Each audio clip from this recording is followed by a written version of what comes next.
The lost guardian of Earth awakes in darkness, spreads through the stars. But 1. The awakening deep beneath the frozen wasteland of Antarctica, something stirred for the first time in 10,000 years. Miles below the ice, in a chamber that had been forgotten by time itself, ancient machines began to hum with life. Strange blue lights flickered along crystalline walls, casting dancing shadows that had not moved since the last ice age. Marcus Kane opened his eyes. The first thing he felt was cold. Not the biting cold of winter, but the deep, bone-reaching cold that comes from sleeping too long in the space between life and death. His body ached as systems that had kept him alive for millennia slowly shut down. The stasis pod around him hissed and clicked, releasing seals that had held for longer than human civilization had existed. Kane sat up slowly, his muscles protesting after their endless sleep. His head felt heavy, filled with memories that seemed both crystal clear and impossibly distant. He remembered his name, his purpose, and the terrible reason he had been placed in this frozen tomb. But everything else felt like trying to grasp smoke. The chamber around him was vast, carved from living rock and lined with technology that hummed with quiet power.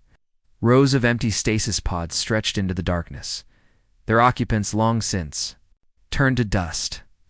Kane was alone, the last of his kind to wake up in a world that had moved on without him. A holographic display flickered to life in front of him, showing symbols that hurt his eyes to look at directly. The ancient language of the Guardians, a tongue that had been old when the pyramids were young. Slowly, the meaning became clear in his mind. The seals were breaking, the darkness was returning, the galaxy was in danger. Kane stumbled from his pod, his legs weak after their long rest. His body was still strong, enhanced by technologies that his people had mastered long ago, but it took time to remember how to move.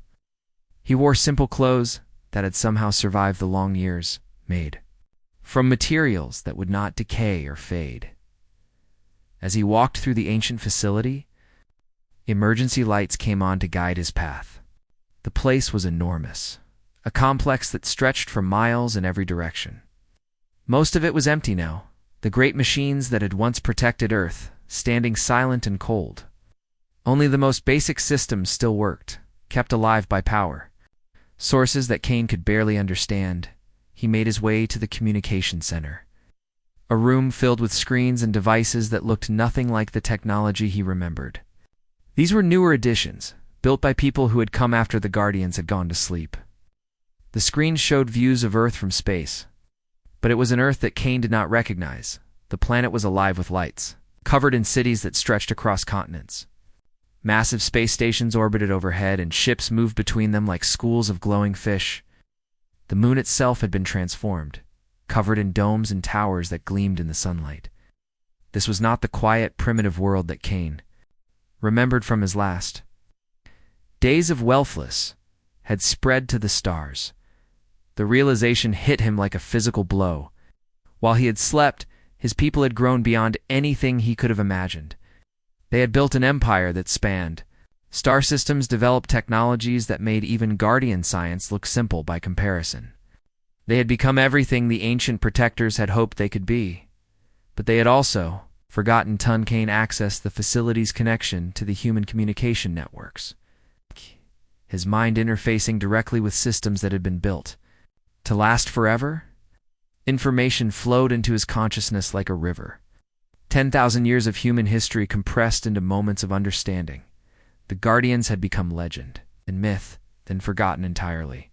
The ancient war that had nearly destroyed all life in the galaxy was remembered only in fragments, stories that humans told their children about monsters in the dark. The terrible enemy that the Guardians had died to defeat was not even a memory. Anymore, Kane felt a chill that had nothing to do with the cold air of the chamber. The humans had grown strong, but they had also grown careless. They had no idea what was coming for them. Reports were already coming in from across the galaxy, though the humans did not understand what they meant. Ships disappearing in empty space, their last transmissions cut short by bursts of static. Colonies that had simply gone silent, their planets showing no signs of life when rescue missions arrived. stars that had begun to dim for no reason that human science could explain. The darkness was returning. Just as the ancient warnings had predicted it would, the void wraiths were stirring in the space between dimensions, testing the barriers that had held them back for so long. And humanity had no idea how to fight them. Kane moved to another part of the facility, an armory that had been sealed since the last Guardian had walked the galaxy.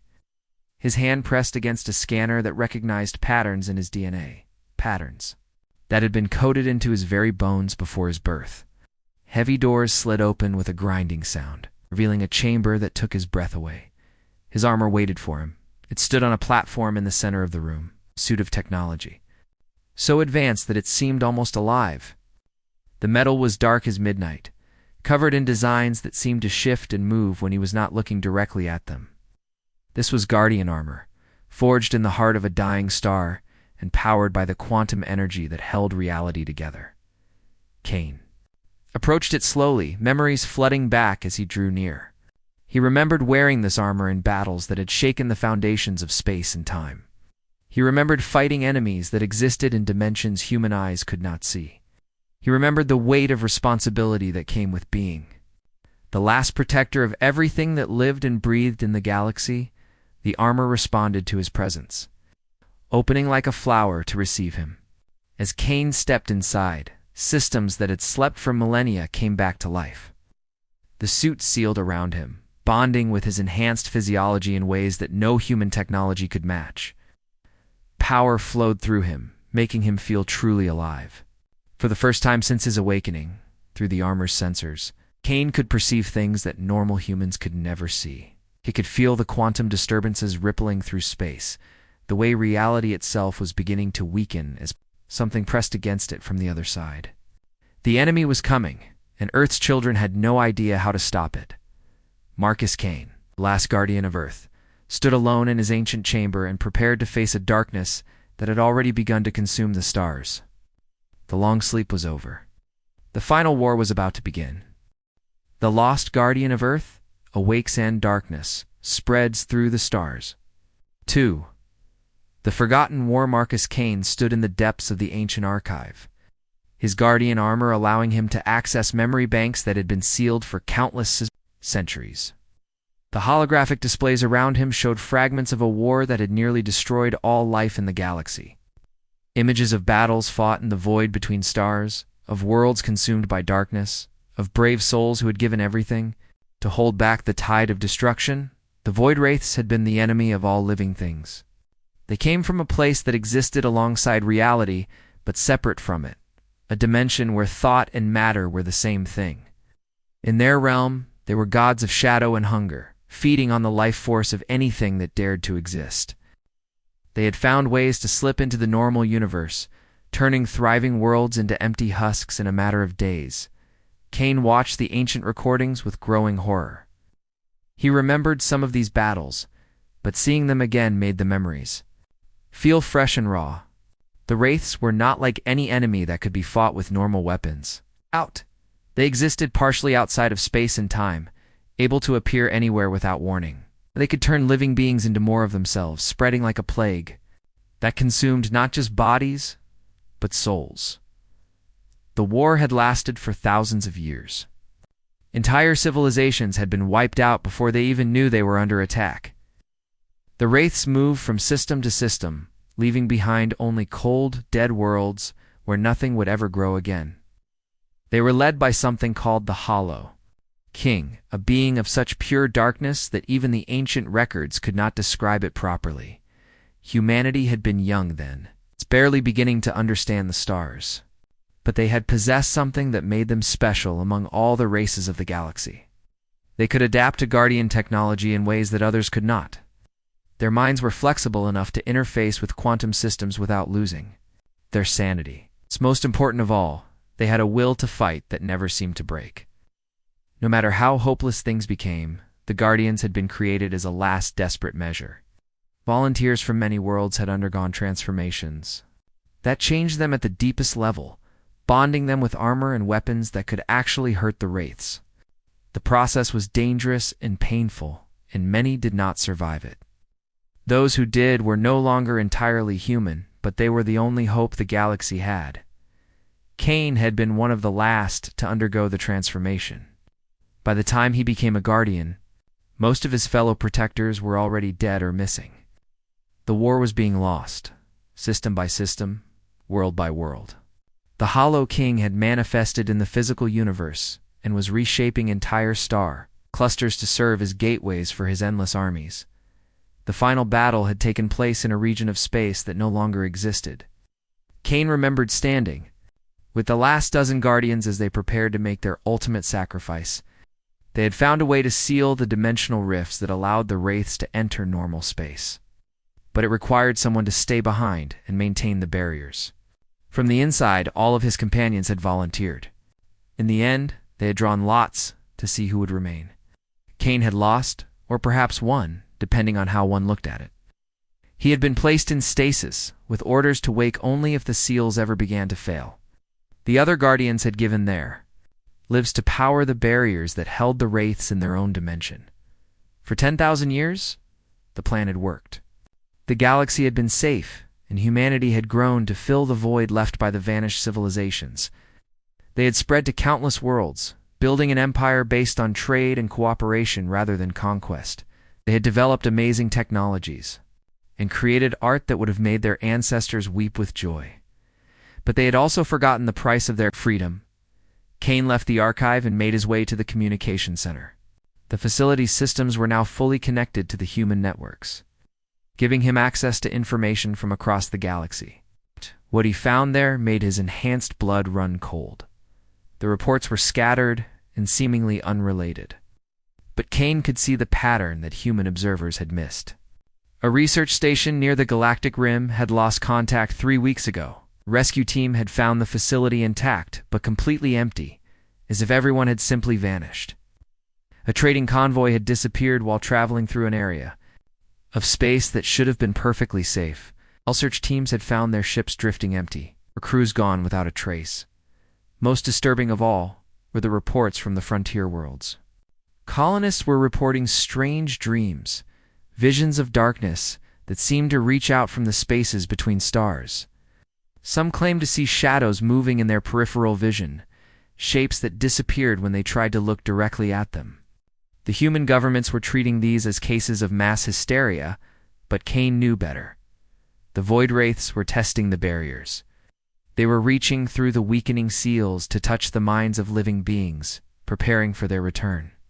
To the physical universe, the process would be slow at first, but it would accelerate as the ancient protections continued to fail. Kane accessed the facility's long-range sensors, equipment that could detect quantum disturbances across vast distances. The readings confirmed his worst fears. The dimensional barriers were breaking down in multiple locations simultaneously. The Wraiths were no longer content to simply probe for weaknesses. They were actively working to tear apart the seals that held them back. He opened a communication channel to the human government's emergency network. The signal would take time to reach Earth, but Kane hoped that someone in authority would listen to what he had to say. The message he recorded was simple and direct. "This is Marcus Kane, Guardian of Earth. I am transmitting from facility designation Alpha 7 beneath the Antarctic ice. The ancient enemy has returned. Humanity is in immediate danger. The Void Wraiths are breaking through the dimensional barriers. You must prepare for war." Kane knew that the message would be met with confusion and disbelief. The humans had no context for understanding what he was telling them. They had no memory of the Guardians or the war that had saved them. To them, he would be just another voice claiming impossible things, but he had to try. The alternative was to watch helplessly as the galaxy fell into darkness once again. As Kane waited for a response, he began to plan. The ancient Guardian facilities were scattered across dozens of worlds, most of them forgotten or buried. If any of them were still functional, they might provide the weapons and technology needed to fight the Wraiths. But even if he could reactivate them all, it would not be enough. The Guardians had been powerful, but they had also been few in number this time. Humanity would have to learn to fight for itself. The lost Guardian of Earth awakes, and darkness spreads through the stars. Part 3. The shadow falls, the first colony to fall was New Haven, a peaceful world on the outer rim of human space. The attack happened without warning in the middle of their local night cycle. One moment the planet was alive with the lights of 3 million people going about their lives. The next moment, it was dark and silent. Marcus Kane watched the reports streaming in from across the galaxy as human military forces tried to understand what had happened. Their ships approached New Haven with weapons ready, expecting to find signs of invasion or bombardment. Instead, they found something far worse. The planet was intact but empty. Every building still stood exactly where it had been built. Power systems still worked, the computers still ran, even the streetlights still functioned. But there was no life anywhere on the surface. No people, no animals, no plants. Even the bacteria in the soil had simply vanished, leaving behind a world that was perfectly preserved, but completely dead. Kane had seen this before. 10,000 years ago, it was the signature of a void wraith-feeding frenzy. Creatures did not destroy matter the way normal weapons did. They consumed the life force that animated it, leaving behind empty shells that looked normal but contained no spark of existence. Admiral Ross, the commander of the human fleet, sent urgent messages to every world in the sector. His voice carried barely controlled panic as he ordered immediate evacuations of the outer colonies. But Kane knew it was already too late. The wraiths were not limited by the normal rules of space and time. They could appear anywhere without traveling the distance in between. 3 more worlds went dark within the next 24 hours. Kane sealed himself inside its ancient facility and began the process of reactivating the Guardian network. Of the installations had been buried or hidden after the last war, designed to remain dormant until they were needed again. But 10,000 years was a long time, and many of the sites had been damaged or destroyed by natural disasters and human expansion. Of the original 50 Guardian facilities, only 7 still responded to his activation codes. 3 were on Earth itself, hidden beneath ice caps and mountain ranges. 2 were on Mars, buried under the terraforming projects that had transformed that world. 1 was on Europa, sealed beneath miles of ice and water. The last was on a moon. In the outer system, a cold and airless rock that humans had never bothered to colonize. Each facility contained weapons and armor designed to fight enemies that existed partially outside normal reality. The technology was beyond anything that current human science could produce, but it came with a terrible cost. The Guardian transformation process had never been perfected. Many who attempted it died in agony as their bodies rejected the quantum enhancements. Those who survived were changed in ways that could never be reversed. Kane sent out a desperate call for volunteers to the human military. His message was simple and direct. The galaxy was under attack by an enemy that normal weapons could not touch. Only Guardians could fight the Void Wraiths, but becoming a Guardian meant risking death or worse. Anyone who was willing to undergo the transformation should report to the nearest facility immediately. The first to arrive was Captain Tyler, decorated officer from the Earth Defense Force. He had lost his entire unit during a rescue mission to one of the dead worlds and had seen firsthand what the Wraiths could do. Tyler was young and strong, with the kind of stubborn courage that reminded Kane of his own companions from the ancient war. "I want to understand what we're fighting," Tyler said, as Kane showed him through the Guardian facility. "Our weapons pass right through them? Our shields don't stop them. They move through solid matter like it isn't there. How do we kill something like that?" Kane activated a holographic display that showed the basic structure of a void wraith. The creature looked like a shadow-given form, with tendrils of darkness that writhed and moved independently. But the display also showed the quantum field patterns that made up its true body. "They exist in multiple dimensions at once," Kane explained.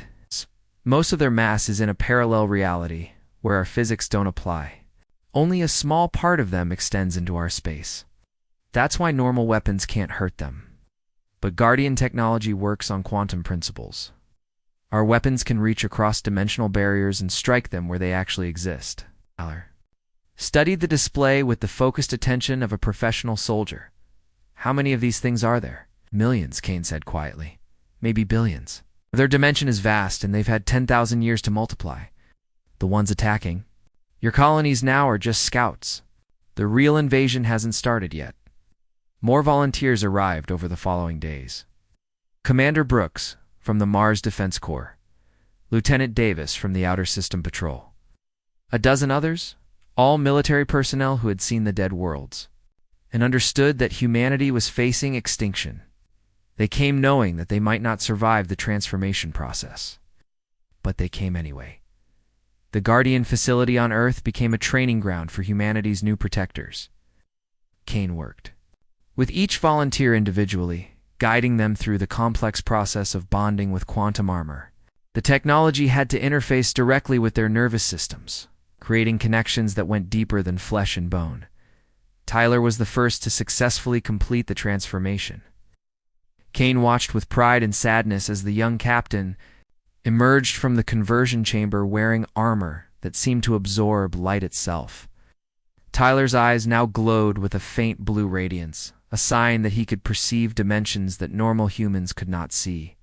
"I can feel them," Tyler whispered, looking up at the stars. "They're everywhere, waiting just beyond the edge of reality." "How did we not notice them before?" "Because you weren't meant to," Kane replied. "Normal humans can't perceive quantum fields directly. It would drive most people insane. Only Guardians can see the wraiths for what they really are."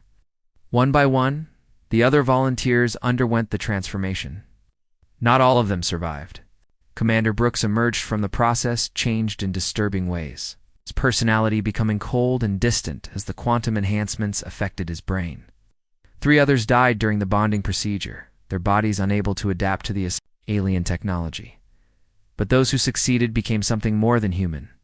They could move through space without ships, their armor providing everything they needed to survive in the vacuum. They could travel faster than light by stepping partially into the quantum dimension, where distance had different meanings. Importantly, they could hurt the void wraiths. The first real battle took place near Jupiter, where a wraith scouting force had materialized to test human defenses. Kane led his new Guardians into combat for the first time, teaching them how to fight enemies that could appear anywhere without warning. The battle was brief but brutal, with reality itself seeming to bend and twist around the combatants. When it was over, 6 wraiths had been destroyed, but Kane could see the cost in his companions' faces. Fighting the creatures required them to expose their minds to alien thoughts and sensations that human consciousness was never meant to experience. Each battle would take a little more of their humanity away. The lost Guardian of Earth awakes and darkness spreads through the stars. 4. The price of power. The war was going badly. In the 3 months since the Void Wraiths had begun their full invasion, humanity had lost 47 colonies and over 200 million people.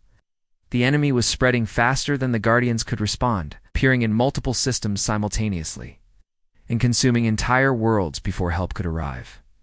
Marcus Kane stood in the command center of the Earth facility, watching reports stream in from across the galaxy. His enhanced body was beginning to show signs of strain. Each time he created a new Guardian, the ancient technology drew life force from him to power the transformation process. His hair had turned completely white, and lines of exhaustion marked his face. He was aging decades in a matter of weeks. Captain Tyler entered the room, his Guardian armor scarred from recent battles. The young officer had changed since his transformation. His movements were precise and controlled, but there was something cold in his eyes that had not been there before. The quantum enhancements were affecting his mind in ways that Kane remembered all too well. "We lost contact with the Vega system 3 hours ago," Tyler reported. "The entire sector is going dark. Our forces can't be everywhere at once." Kane nodded grimly. They had created 23 new Guardians, but it was not enough. The Wraiths were attacking hundreds of worlds simultaneously, forcing the human defenders to spread their forces to thin. For every enemy they destroyed, 10 more seemed to take its place. "We need more Guardians," Kane said. "I'm authorizing the use of Protocol 7. Tyler's expression darkened. Protocol 7 was the emergency transformation process, faster than the standard procedure, but far more dangerous. It had a survival rate of less than 30%, but it could create guardians in hours instead of days. Sir, the volunteers won't survive that process. We've already lost too many good people. We'll lose more if the wraiths reach the core worlds, Kane replied. Earth, Mars, Europa, they're all targets now. The enemy isn't just raiding anymore. They're preparing for total conquest. The truth was even worse than Kane was willing to admit. His ancient memories were becoming clearer as the war progressed, and he remembered things that filled him with dread. The Void Wraiths were not just invaders. They were the advance force for something far more terrible, deep in the galactic core.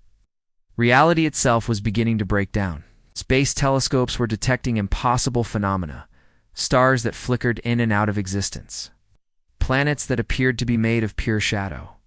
The Hollow King was manifesting in the physical universe, reshaping matter itself to create a stronghold from which he could launch his final assault. Kane had seen this before. In the last days of the ancient war, when the Hollow King fully entered normal space, the laws of physics would begin to fail. Gravity would become optional. Time would flow backward in some places and stop completely in others. The boundary between thought and reality would disappear, turning the galaxy into a nightmare realm where only the wraiths could exist. Commander Brooks returned from a mission to the Outer Rim with disturbing news. The transformation process was affecting him more severely than the others. His skin had taken on a pale, almost translucent quality, and his eyes glowed with an inner light that made him difficult to look at directly. The enemy is using some kind of new tactic, Brooks reported. They're not just consuming life force anymore. They're converting humans into something else. The survivors we found on Kepler Station weren't entirely human anymore. They could see into the quantum dimension without guardian armor. Kane felt a chill run through him. He had hoped that this particular horror would not repeat itself, but it seemed that the wraiths had learned from their last defeat. They were creating human servants who could exist partially in their dimension, beings who could serve as bridges between the two realities. How many? Kane asked. Thousands, maybe tens of thousands. They're organizing into groups and spreading across the frontier. Our intelligence suggests they're working to weaken the dimensional barriers from this side. The situation was becoming impossible. The Guardians were losing their humanity with each battle. The volunteer program was running out of willing participants. And now the enemy was creating corrupted humans to serve their cause. Kane made a decision that he knew would haunt him for whatever time he had left. I'm implementing the Mass Guardian Protocol, he announced. Every human military installation will receive Guardian transformation equipment. We'll create thousands of new protectors, regardless of the cost. Tyler and Brooks exchanged glances. They both understood what Kane was really saying. The Mass Guardian Protocol had been designed as a last resort, a way to transform entire armies at once. But the process was so dangerous that it was expected to kill 90% of those who attempted it. Sir, Tyler said carefully, that protocol will kill millions of our own people. The alternative is to let the wraiths kill billions, Kane replied. At least this way, some of them will have a chance to fight back. The next few weeks were a nightmare of desperate preparation. Guardian facilities were constructed on every human world. Crude copies of the ancient installations that could barely manage basic transformations. Millions of volunteers stepped forward, knowing that they were likely volunteering to die. But they also knew that their sacrifice might buy time for others to escape. Kane felt each death like a physical blow. The quantum connection that allowed him to create Guardians also linked him to their life force. Every volunteer who died in the transformation chambers took a piece of him with them. His body was beginning to fail as the ancient technology consumed him from within. But the survivors were magnificent. The new mass-produced Guardians were not as powerful as the original protectors, but they were numerous enough to make a difference. They began to push back against the Wraith advance, reclaiming lost worlds and rescuing survivors from the dead colonies. The enemy responded by escalating their own efforts. The Hollow King's presence in the galactic core became stronger, and reality began to break down on a massive scale. Entire star systems simply ceased to exist, replaced by voids of pure darkness that hurt to look at. In greater numbers, no longer limited by the weakening dimensional barriers, Kane realized that the final confrontation was approaching. Soon he would have to face the Hollow King directly, just as his predecessors had 10,000 years ago. But this time, there would be no stasis chamber waiting for him afterward. The Mass Guardian protocol had consumed too much of his life. Force. He had perhaps days left, maybe weeks if he was careful. The last Guardian of Earth prepared to make his final sacrifice. Knowing that the fate of the galaxy depended on what happened next, the lost Guardian of Earth awakes and darkness spreads through the stars, Part 5. Guardians Enda. Final battle began at the heart of the galaxy, where the Hollow King had built his fortress of living shadow. Marcus Kane led the last surviving Guardians through space that no longer followed the normal rules of physics. Stars flickered like dying candles. Planets drifted through dimensions that human minds could barely comprehend. Kane's body was failing rapidly now. The Mass Guardian protocol had consumed most of his remaining life force, leaving him weak and exhausted. But his armor still functioned, and his will to protect humanity burned as brightly as ever. Around him flew the remnants of his Guardian army, fewer than 100 warriors who had survived the desperate war against the Void Wraiths. Captain Tyler stayed close to Kane's side, his own transformation now so complete that he barely resembled the young officer who had first volunteered. His armor had merged with his flesh in places, creating patterns of metal and bone that pulsed with quantum energy. Commander Brooks was even more changed, his humanity almost entirely consumed by the alien technology that kept him alive. The Hollow King's stronghold appeared before them like a wound in reality itself. It was a structure that existed in multiple dimensions simultaneously, its towers reaching into spaces that the human eye could not properly see. Dark energy crackled around its walls, and shadows moved independently of any light source. Remember, Kane told his companions over the communication link, "We're not just fighting the Hollow King. We're fighting for the right of life itself to exist in this galaxy. If we fail here, everything ends." The Guardians spread out into attack formation as they approached the fortress. The Void Wraiths rose to meet them in vast swarms, their forms shifting and changing as they moved between dimensions. The battle that followed was unlike anything that had ever been fought in the physical universe. Reality warped and twisted around the combatants. Kane found himself fighting enemies that existed in the past and future simultaneously, striking at targets that were both there and not there at the same time. His Guardian armor protected him from the worst effects, but he could feel his mind being stretched to its limits. One by one, his companions fell. Tyler held a breach in the fortress wall until a dozen wraiths overwhelmed his position. Brooks sacrificed himself to destroy a shadow creature the size of a small moon. The other Guardians died as heroes, buying time and space for Kane to reach his ultimate target. The Hollow King waited for him at the center of the fortress, in a chamber that hurt to look at directly. The entity that had once been a Guardian, like Kane, was now something beyond description. Shadow and light, matter and energy, thought and void, all combined into a form that should not have been able to exist. "You are the last," the Hollow King spoke, its voice echoing from multiple dimensions at once. "The final guardian of a doomed species. Why do you continue to fight when defeat is certain?" Kane stepped forward, his armor system struggling. To maintain coherence in the presence of such overwhelming darkness, because that's what Guardians do. "We protect life, even when it seems hopeless." "I was like you once," the Hollow King replied. "I believed in protecting life, in preserving light against the darkness. But I learned the truth. Existence is suffering. Life is pain. Only in the void can there be true peace." "You're wrong," Kane said simply. "I've seen what humans can become when they're free to grow and dream. They've built something beautiful out there among the stars that's worth protecting." The final confrontation was not just a physical battle, but a war of wills across multiple dimensions. Kane and the Hollow King fought with weapons that could reshape reality itself, each strike threatening to tear apart the fabric of space and time.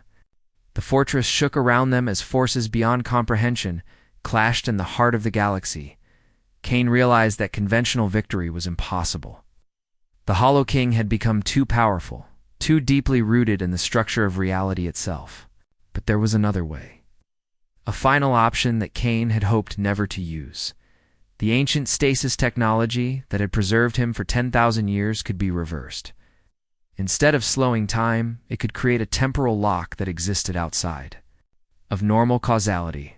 Kane could trap both himself and the Hollow King in such a prison. The entity would be unable to continue its assault on the physical universe.